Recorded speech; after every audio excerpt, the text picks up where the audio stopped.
as your agency grows, you're going to get to a point where you need to start letting go. And that's the question that we are tackling in today's podcast. When do you know you're ready to start letting go? And what infrastructure do you need to put in place, both in terms of people and systems and processes, to confidently start letting go and know that the work will still be delivered to a good standard and on time and when in budget?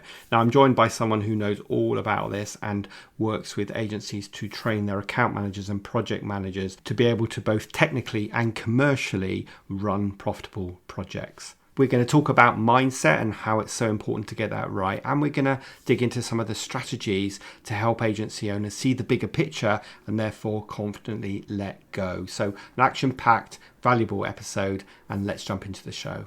I'm Rob DaCosta, and this is the Agency Accelerator podcast. As someone who has stood in your shoes, having started, grown and sold my own agency, I know just how it feels in the ups and downs of agency life. So this podcast aims to ease your journey just a little by sharing mine and my guests' experiences and advice as you navigate your way to growing a profitable, sustainable and enjoyable business.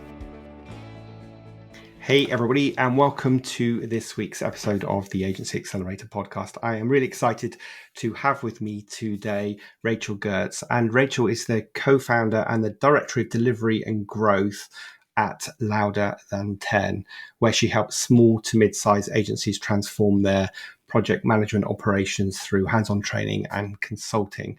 So welcome to the show, Rachel. Now, I'm sure you've seen the same challenge as me, that as agency owners, ultimately they need to get out of their own way if they want to grow their agency. So today I want to discuss that big question of how do you know when the owner is ready to start letting go and delegating more to the rest of their team.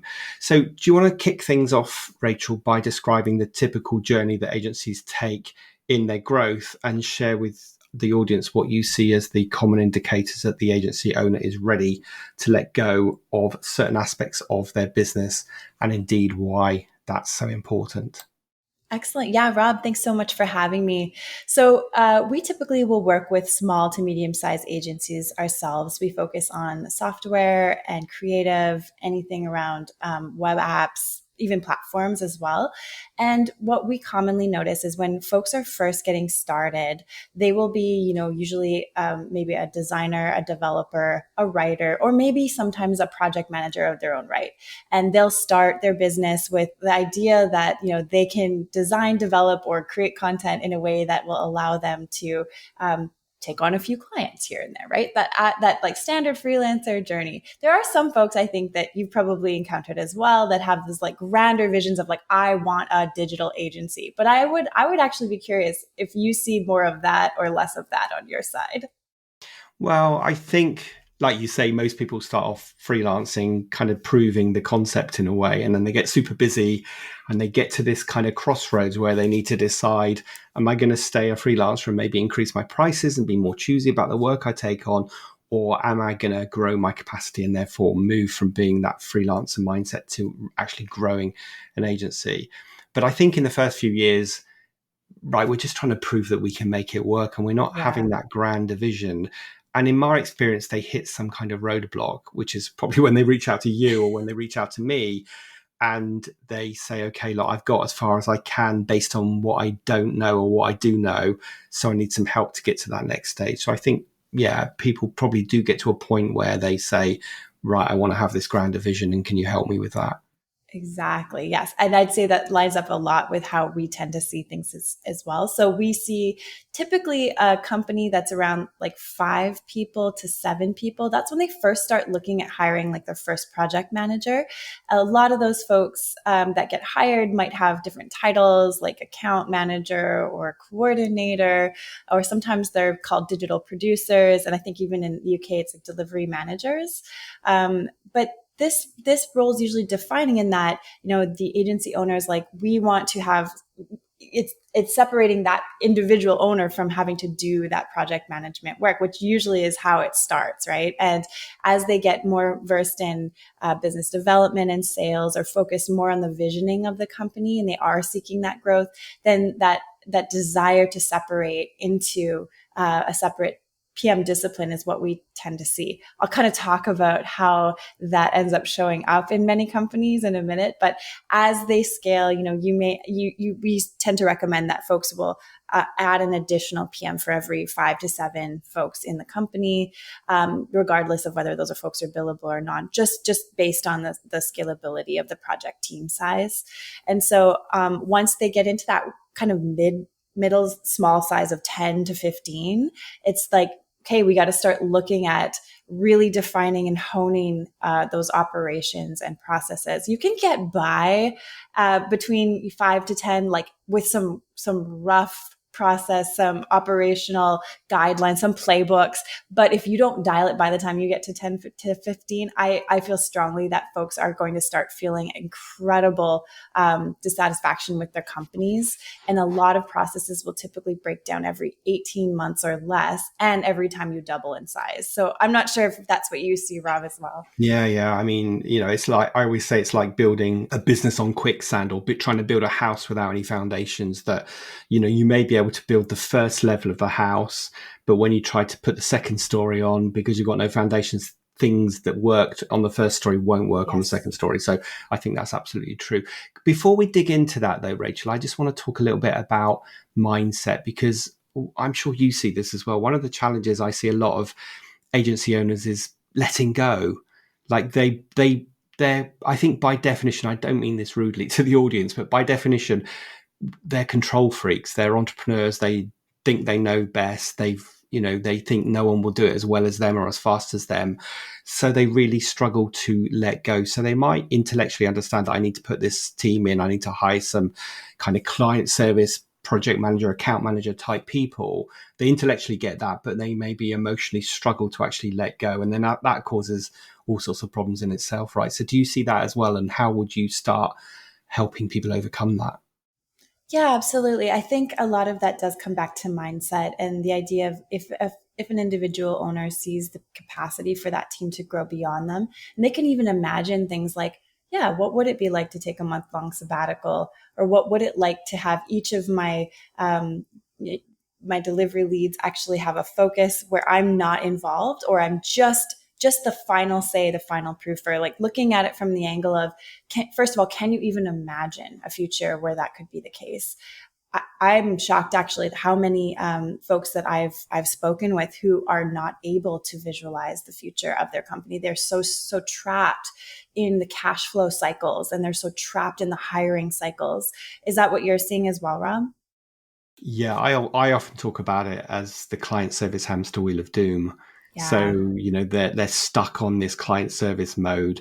They want to make sure that they are excelling with their clients and they're keeping their clients, and therefore at the beck and the call of all their clients all the time. And that gives them no bandwidth to delegate. It gives them no bandwidth to think about the future. It gives them no bandwidth to really implement the systems and processes that are going to create the infrastructure for growth. So it's sort of a cycle that we have to try and break people out of. How would you, I'm putting you on the spot here a bit, Rachel, but how would you go about, if you were talking to an agency owner who was running this belief and sort of saying to you, yes, I understand what you're saying, but I don't trust my team to do it. I don't trust people to let go. And anyway, all the clients are always asking for me. So even if I try to delegate, their client still wants me on their account. I'm sure you've heard that many times like I have. What would you say and do in that situation? Yeah, I think this happens very frequently. And I think a lot of this has to come back to, I want to ask them, like, what do you want out of this business? Because if you want to have this type of relationship where you're feeling that this business is running you, this actually comes back to a concept I think of entanglement, right? It's like, my business is my identity. And if you believe that, then it will be. And of course, nobody else can replace you, because then what would that mean? Who would you be? What would you be? Right. So I would start talking about the ability to like sit back and think about it from, does this business actually define who you are and what you are? Or can you imagine that this business is designed here to make sure that you can live the life that you want to be able to live? These are very difficult questions. And I don't want to make it sound very, trite at all to be able to separate that. That's for many people. There's trauma around identity and our work identities, right? We become our identities at work because maybe at home we didn't have one that we could feel safe to express, or maybe working hard was a quality that was very valuable in our society in the way that we related to the work that we did. So I think it's not an easy process. I think it's almost easier for me to talk about the things to watch for in terms of folks who are not ready to let go, and then to frame it in when they are, if that's okay. Yeah, yeah, yeah. And I just wanted to jump in there, a couple of things really, because I think it's so interesting what you said. And I think a lot of it is society, because, if you were at a party and someone said to you, "What do you do?" Most people would answer by, "I run an agency." No one would say, "Oh, I'm a father and I'm a marathon runner," and all the other things, would they? I think it's very conditioned to us. And the very personal story for me is that I was what you just described when I ran my agency. And when I sold my agency, it was actually a really difficult time because my identity was sort of almost taken away from me. So I think it's really good to be watchful of what you just said. And why don't you jump in by talking about, the things to watch for and to know when you're Yeah. ready? Well, I think a lot of the things that I notice, agency owners, or sometimes it'll be their directors, will approach us and say, I have a team of PMs, but they just don't get it. They just don't understand. Can you fix our PMs? And I think a lot of this comes back to the idea that most of the issues that are happening in an agency, like there's this concept of something called organizational trauma. And that means that whatever baggage you brought in as a founder or owner, that is going to replay and play out over and over again, regardless of who you have in which roles. And if you have to replace those roles repeatedly, like let's say you just can't get those great PMs. They just can't stay at the org and they always leave. It's actually not the PMs, right? There is a deeper issue. It's even deeper than process. It's relational trauma to the understanding of the function of project management and operations, or to your ability to let go. So I watch for this language when I'm having these conversations, and this allows me to start asking, open-ended questions about how they imagine things could be different. And what I look for then is if they can see and picture having a situation where they could trust their PMs to be able to be autonomous, to be strategic thinkers, to be able to lead. And it would be independent of control from them being like, I need to step in, because they will often step in, right? Swoop and poop, come in and say, well, that's not how I would do it. Let me just handle that. We actually have an exercise that we run, a project lifecycle exercise, where folks will do like a business process diagram. And we'll invite all stakeholders who are impacted by or impact the direction of PM Ops. What I watch for during these workshops and working sessions as a facilitator is the owner jumping in a lot? Are they speaking for their team a lot? Are they actually moving things around in the swim lanes that the individuals on the team, the leaders of the team, are supposed to be designed to run themselves? So this all shows me these little indicators of behavior that are like jumping in or not trusting. And it's so common to not trust when you don't see a path for how that trust can be built. Luckily, there are ways to do that. Yeah, I think that's a good chat. And I'm sure a lot of people are going to be listening to you, nodding their heads and going, yep, that's me. I think one of the challenges, and I don't know if you can talk to this, but one of the challenges is often when we hire our first people, our first project managers, or our first account managers, or our first client delivery people, we often don't have the budget to hire very senior people. And what we think is we'll hire junior people and we'll train them in our like, and they'll grow with our business. And that's a fine strategy to a certain extent. But what it does is it perpetuates this gap between the owner or the senior team and the rest of the agencies. How do you go about plugging that gap? Oh yeah, that's beautiful. I'm glad you mentioned that actually, because I see that all the time, and it is usually cost savings. And then it does actually put that kind of negative pressure on the system where that individual will be trained up in all the bad habits of the owner, or just develop them in the trenches as they're working. So typically what we're looking at here is we love to look at it from a systems level. So we'll try to help. It's really valuable for the owner and that PM or any of those like delivery folks to be involved in conversations regularly with the owner, so that the owner can understand not just the importance of PM, because I would venture to guess that most people who run agencies are like, yes, project management is important. They just might not understand the function and true, invisibility of the role, and how that actually means that you can't see it when it's working really well. So when those folks are actually, we'll say things like, okay, if you're going to experience training and you want to put your PMs through that and you want them to learn, chances are there's going to be some very strong systems level thinking changes that if they can zoom out, they can also provide that insight back that you're going to be like, oh, actually, I never thought of it that way. I usually thought of PM as just task pushing or coordination from A to B, rather than as a project leader, how might I look at scope creep as an opportunity to turn that into a better working relationship with a client and get them excited about the future, and then say, okay, well, we can't do that in this sprint, but what if we could do that in the next sprint? So I know that is almost bordering on account management skills. My personal belief being that PMs should probably have a good set of AM skills. But to the owner, backing out to that systems level focus enables them to be speaking the same language. And I don't know about you, Rob, but the biggest issue that I commonly hear about is how owners will say they just don't know how to speak the language of business. They just don't get it. Meanwhile, the delivery team is, I'm trying to explain, but the founder, my boss, does not get me. They don't understand these pressures that I'm facing every single day. And they're on the line every single day to deliver that value. Yeah, no, that's such a good shout. And often they're coming from two very different contexts, because the PM is trying to please the client and deliver the work, and the owner is thinking commerciality and profit and the next piece of business. So we've got to get those things aligned. Talk to us about some of the systems and processes that we probably need to put in place. So I've changed my mindset as the owner. I'm realizing I need to hire people. I need to let go. I'm going to hire my second, third project manager or account manager. What systems do I need to put in place to make sure that this all doesn't fall over as I get bigger?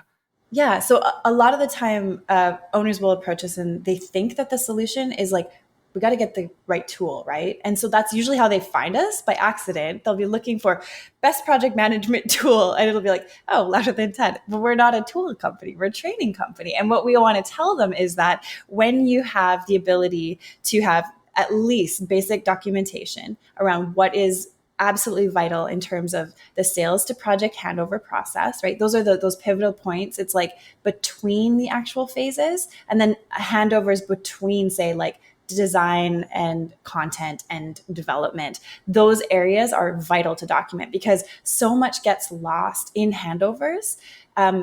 Oftentimes what you'll see is sales folks will push information onto the delivery team and be like, ready to go? And the delivery team's like, I think I got most of that. But in reality, right, there's probably some pretty significant communication breakdowns. So having a system of communication whereby individuals can pull that communication from the person who is the knowledge holder can totally flip a dynamic and make for a really powerful change to the process for the team. That can look like just having someone who is delivering the knowledge sit down at the table during a pre-kickoff, and then each individual around the table will note some questions, and you give time at the beginning for that to happen. And then each person asks a question. The answer gives that one answer, and then the next person, they can clarify, or the next person can start with their question. But it's not a push; it's a pull. And I think even in that small, at that small size, the difference between pushing information, pushing expectations, pushing ideals versus pulling that out and encouragement and asking, hey, if this was the why of our company and we define the what together, how might you go about doing that? Because it doesn't matter necessarily how you get there, right? It's all about whether or not that's going to achieve your why with the what that you set in place. Yeah, that's very, very great and good advice, I think. I often see this almost contradiction between the account management and the project management function. So, or even the project management and the delivery team. So the project manager might say, right, we need to do, I've agreed with the client, we're going to do this. Can you get on and do it? And then the designer or the writer or whatever is saying, well, I'm stacked. I can't do it. Or actually the fee that you've quoted to do this piece of work can never be done within what you've agreed, we won't be able to do a good job. So I guess communication becomes super important to make sure that those functions are aligned between, the client and also the people that are delivering the work internally. Totally. I'd say having basic understanding of how requirements happen in the organization, like where do they develop, who develops them, who gets to weigh in on those, at what points in the process do you get to weigh in. Probably what you see, Rob, and I see this too, is that we predetermine a scope before we truly understand it, and then we lock it in. And then we go, okay, well, we can't actually deliver that. So can we all work harder now? And it doesn't work, right? So having the ability to understand that project A will evolve into project B, it will. That's its default mode to change. And if we build that change and adaptability into that system, and we have those great check-in points, that's where that relationship building can happen, not only between clients and team, but between owners and delivery, right? And between Sure. folks who lead projects. Yeah, I mean, it's that old adage of, the person who's dealing with the client just wants to delight the client and say yes to all their demands, and then the project team back in the office has actually got to deliver it, and that might not always be possible. Yeah, I would be super curious on your take on this, and without getting too off topic here, I find that oftentimes account management, it can almost be indicative of people pleasing behavior, where it's like, yes, we can, even when we can't. And when you have that pushing of information from a client to an account manager to a PM and the delivery team, that can actually undermine the entire process if it's not done in a way where PM, AM are aligned on those system dynamics. And I Yeah. do think each of them has something to gain there. What are your thoughts on that? Yeah, I no, listen, I think it's the big difference between me having a partnership relationship with the client versus me having a very imbalanced customer supplier, where the supplier just feels like they have to say yes, because if they say no Yes. or push back, they're going to lose the client. But if we can build more respectful partner relationships with our clients, then it becomes a bit easier to manage that. And of course, that means that we have to train the client facing people, the client services team or the account management team, to have the courage to actually say to a client, like you said earlier with scope creep, yes, we can do. I always say to people, there's 5 answers to a question. When a client says, can you just do this? There are 5 answers you can give. And a lot of people think there are only 2 answers. And the 2 answers they think are, yes, we can do it, or no, we can't. And no one wants to say, no, we can't. So they say, yes, we can. Where in fact, the 5 answers, as far as I see, if I can remember them, are obviously, yes, we can do it. Yes, we can do it, but not until this date. Yes, we can do it, but we need to swap something else out in the plan. Yes, we can do it, and it will cost you this much extra money because it's not in the scope of work. And of course, the 5th one being, no, we can't do it. So I think it's so important that we train our client facing teams or our account managers to understand that those are the responses they can have with a client.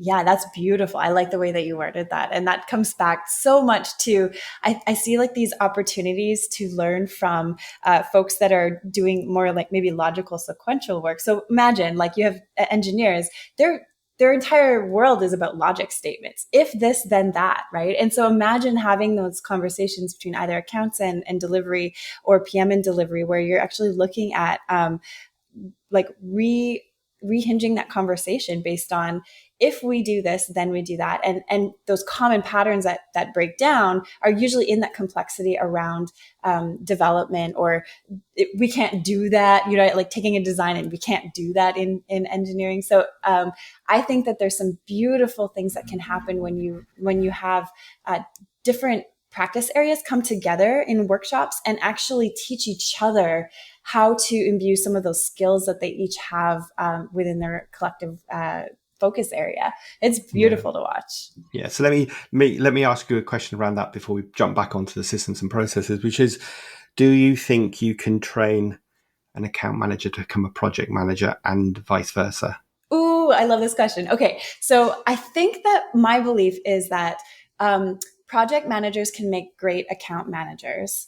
However, not all account managers can make great project managers. And I think the reason is that there, like, I think maybe you've had this conversation previously in other episodes, but the idea of the ability to see into the weeds, be in the weeds, but also have that 10,000 foot view. And so what we're looking for usually is the ability to zoom out, the ability to be thoughtful, the ability to be reflective, the ability to look at continuous improvement from a project management standpoint. That will indicate to us this person is capable, fully capable of taking on account related tasks. And most, I'd say 90% of the PMs that come to us are client facing. They are doing that account management split and or digital production. So they're doing the implementation work as well as the leading of the project. On the flip side, and this is not a knock against any account managers, but there is a special skill set involved in sales and managing accounts where you have to be able to look at the wide open spaces, the green field, the blue sky, looking at that and having a vision that doesn't always need to be tied back down to delivery constraints and reality. It's really helpful when it is, but sometimes using those parts of the brain and then trying to bring it back home, like from divergent back down to convergent thinking, can be very, very difficult. And that's just a practice that not everybody needs to be able to do. There's special skill sets for both types of folks. But I do look for that ability to zoom out and that ability to be like, like there are patterns here. If I can ask them, do you notice patterns? That's another good indicator to me that a PM might be able to take on the AM qualities and vice versa. Because being able to root it in that. It's I think there's some really good hints there about what you should look for and the kind of questions you should ask when you're interviewing and recruiting someone. And I think also you're highlighting why it's so challenging to find people that can do both jobs. And in fact, for smaller agencies, they're going to hire people that have to do both jobs. I might be working in PR and I might be the main client contact and I've got some business growth targets with that client, but I've also got to write the press releases and do the, the journalist outreach as well. So I need to have both of those skills, but I think you're sort of highlighting why it's so challenging to actually find them in one person. Definitely. And it all has to do with capacity and project load as well. So, I mean, we'll see, like if you're in a small to medium sized agency, there's the ability for you to have mid-sized projects. If you can, those mid-sized projects, you can reduce the focus so that maybe you only have 3 clients to focus on per week, even if you're running more than 3 projects, right? Otherwise, it can be incredibly overwhelming to have to balance your making schedule with your managing schedule. And those are 2 very different parts of you that don't always want to play nicely together. They need to be almost like complementary and run parallel. Yeah. So before we wrap this up, and just to wrap this piece of conversation up, broadly speaking, what kind of tools and systems do I need to put in place to make all of this work? What would you say, like the non-negotiable type of tools that we should put in place? Yeah, absolutely. So make sure that those agreements, so contracts, statements of work, SLAs are dialed. Try to make sure that you focus on flexible and adaptable language over rigid language, because again, that's going to make sure that you can have that change built into the process. I can talk more about what that looks like on another level, another day. But in addition, you're going to make sure that you have clarity around roles and responsibilities. This starts to get really fuzzy as you grow beyond that like 5 to 7 person range, because different folks are used to taking on roles like responsibility, accountability, consultation, and being informed. So having a RACI will be really, really helpful for you. Understanding at a distance what metrics are important to track. I have talked to so many PMs who are like, well, it was on time, or it was on budget, therefore it must have been profitable. And they don't even understand what profitability means. So you could have a project land on time, but be completely unprofitable and vice versa, right? So it's very, very true that financial literacy is something that you should look at investing into your team as early as possible, because it doesn't just have to be the owner or the salesperson's job to be able to actually make sure that projects are I just want to butt in here and just give you a big thumbs up for that, because the sooner we teach our people to have a commercial mindset and understand what profit means beyond doing a good job or delivering on time and on budget, then the better. So I just wanted to, butt in and say I completely, wholeheartedly agree with you. I love that. I'm glad we're on the same page, Rob. It's so true, isn't it? Just makes it such a Well, difference. totally. No wonder, if we take this back to the beginning of the conversation, no wonder the owner gets frustrated and doesn't want to let go because, he or she's not giving their younger staff this kind of commercial mindset. And Yeah. so they need to take responsibility for that and actually understand it. I think not just assume because I get it, you will get it as well, which is often what Yeah. happens with a lot of entrepreneurial people. They just assume sort of by osmosis or like some magic that everybody will get it, but they won't. So we need to train them in that. Yeah. Any other, sorry, I interrupted you in your flow there, Rachel, which is terrible, but Oh, not at all. any other I was just systems and thinking about processes? Oh, I was just thinking about that profitability element that you mentioned there, and how when you can again zoom out with that levers and dials, the ways of making money move through the business and helping junior and mid level folks to understand that, like that's something I think a lot of owners also find tricky, right? So like a concept like open book management, where you actually empower your team to understand, hey, these are the ways you get to make those levers and dials move. And when you do that, this is the impact directly on the business. Related to that, that's when you suddenly have differences in how your team will show up when they are looking for raises and compensation changes or title changes. They're going to come back and say, oh, I know that we need to have this revenue per full-time employee, not that revenue per full-time employee. So I know that if I can assist in generating additional revenue here, I can ask for that raise because now we've actually lifted the tide on all of those boats. So I think that's absolutely vital. That's so true. And I think a conversation I have a lot with people is they're very reticent to share that information. And because I don't really know why, but they feel like, maybe they're going to scare people if they share information about how the business is performing, or maybe I don't know. But of course, what they don't understand is when you don't share that information, Yeah. at best you're making your team operate with their blindfold on, and Yeah, at worst they're going to make loads of assumptions about how profitable the business is and how I'm working really hard just to line your exactly. pockets. So I think And the open book management is a great thing that everyone should be implementing. yes. And to your point about the shaky foundation, right? People are not silly. They understand that when there's something wrong, they feel it. They can look around and they can sniff it out. So why not empower them? If you don't know how to run an open book workshop, management workshop, there's definitely folks that can help you as an owner. Teach your team how to do that. And that will make it so that now you can share information that empowers them because they know how to make the change to actually make things better. So yeah, absolutely in Fantastic. support of that. Yeah. Listen, I'm really conscious of the time. As ever, I know a good guest because we have got so much to talk about and So we run out much. of time. But I'm just conscious for the listeners to keep us as close to 30 minutes as we can. So let me ask you the sort of wrap up question before I ask you about how people can find out more about you, which is, if you could go back in time and give your younger self just starting out in business a piece of advice, what would it be? When you were talking about how when you started, you felt entangled with your business, I think that resonates very much with me. What I didn't realize, is that entanglement doesn't always look the way you think. It doesn't always look like you're afraid of losing control. It doesn't always look like you're dominating. It can look like you seek out confirmations and validation for your identity. And the way to know for me, it was like, ask my friends, hey, when I started, like, how did I seem to you? What was I like? And they're like, oh, you were really, really passionate about your business. Like all you ever talked about. And you worked so hard. And, sometimes it looked like you just needed to have a break. And that was early days. Right. And so for me, like realizing that, it is a lonely path, and understanding that in order to disentangle, you have to actually ask yourself some really hard questions. For me, it required actually getting therapy, getting support to start to look at, listen, I'm not just the sum of my parts. I'm not just this business. I'm not just what I can do. I don't just have to don a sales hat.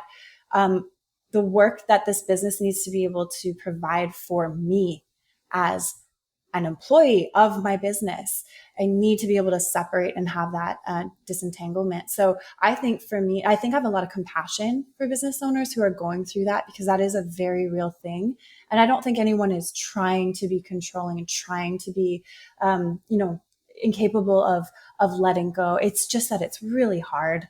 And I feel that. So Yeah, I have a yeah. lot of compassion. Great advice. And we're all just doing our best, right? We But are. we also only know what we know, and we know, and often that's learned by trial and error.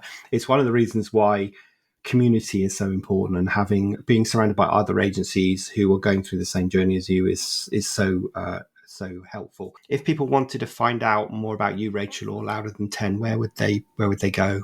Yeah, you can check us out at louderthan10.com, and you can find me at Rachel at louderthan10.com. We were more active on Twitter, but lately we're more on LinkedIn these days. So I wonder why that is. funny. We won't go down that route, but okay, great. Well, we'll share those links in the show notes, and just want to say a big thank you for joining us today and sharing some really great insights. There's definitely some good takeaways that I have got from this, so I know the listeners will as well.